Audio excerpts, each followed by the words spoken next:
भगवान विष्णु के 10 अवतारों की सही टाइमलाइन, सही कारण और सही महत्व बहुत से लोग नहीं जानते और दुख की बात यह है कि खुद को हिंदू कहकर भी कई लोग इन दिव्य सच्चाइयों से अनजान हैं।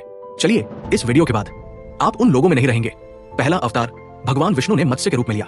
सत्ययुग के आरंभ में, आज से लाखों वर्ष पहले, जब प्रलयकाल की अंधेरी लहरें पूरी पृथ्वी को निगल चुकी थी, तब उन्होंने राजा मनु, सप्तर्षियों और वेदों के दिव्य ज्ञान को बचाने के लिए ये अवतार धारण किया और सृष्टि को फिर से एक नई शुरुआत दी। दूसरा अवतार भगवान ने कूर्म, विशाल कछुए के रूप में लिया। समुद्र मंथन का समय, सत्ययुग का मध्य, जब देव और दानव मंदराचल पर्वत से अमृत निकाल रहे थे। पर्वत बार बार समुद्र में धंस रहा था और उसे स्थिर रखने के लिए भगवान ने अपनी पीठ पर पूरा पर्वत उठा लिया। तीसरा अवतार भगवान ने वराह मतलब एक दिव्य विशाल वराह के रूप में लिया, जब हिरण्याक्ष ने पृथ्वी को समुद्र की गहराइयों में छुपा दिया था। और सत्ययुग के इसी काल में भगवान वराह ने 3 दिनों तक युद्ध कर पृथ्वी को अपने दांतों पर उठाकर उसके स्थान पर स्थापित किया। चौथा अवतार भगवान ने नरसिंह, आधा मानव आधा सिंह के रूप में लिया। सत्ययुग के अंतिम चरण में भक्त प्रहलाद की रक्षा के लिए और अत्याचारी हिरण्यकशिपु के अंत के लिए एक ऐसा रूप धारण किया जो किसी भी श्रेणी में नहीं आता था। संध्या काल में दहली पर नखों से उसका अंत कर धर्म की रक्षा की। पांचवा अवतार भगवान विष्णु ने वामन मतलब दिव्य बाल ब्राह्मण के रूप में लिया। ये त्रेतायुग का आरंभ था, जब राजा बलि तीनों लोकों पर शासन कर रहे थे। तब भगवान वामन ने केवल 3 पग मांगकर पूरे ब्रह्मांड का संतुलन पुनः स्थापित किया।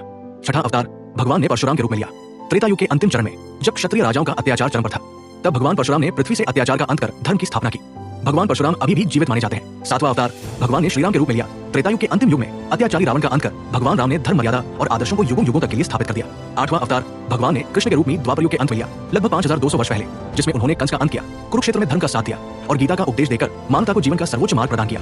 भगवान के कृष्ण अवतार को युगों का सर्वाधिक प्रभावशाली अवतार माना जाता है। नवां अवतार भगवान ने गौतम बुद्ध के रूप में लिया। कलयुग के प्रारंभिक चरण में, लगभग 2600 वर्ष पहले, जब हिंसा और पशुबलि बढ़ रही थी, तब भगवान बुद्ध ने करुणा, अहिंसा और मध्यम मार्ग का संदेश दिया और मानवता को शांति का सबसे प्रकाशमान मार्ग दिखाया। 10वां अवतार कल की जो अभी होना शेष है। कलयुग कुल 4,32,000 वर्ष का है और अभी सिर्फ 5,000 वर्ष बीते हैं। जब कलयुग का अंतिम चरण आएगा, जब अधर्म अपनी चरम सीमा पर होगा, तब भगवान विष्णु कल्कि के रूप में प्रकट होंगे, सफेद घोड़े पर सवार, हाथ में दैवी तलवार लिए अधर्म का अंत कर नए सत्ययुग की शुरुआत करने। ऐसे ही और वीडियोस देखने के लिए सब्सक्राइब टू द सिद्ध एक्सप्लेन्स यूट्यूब चैनल।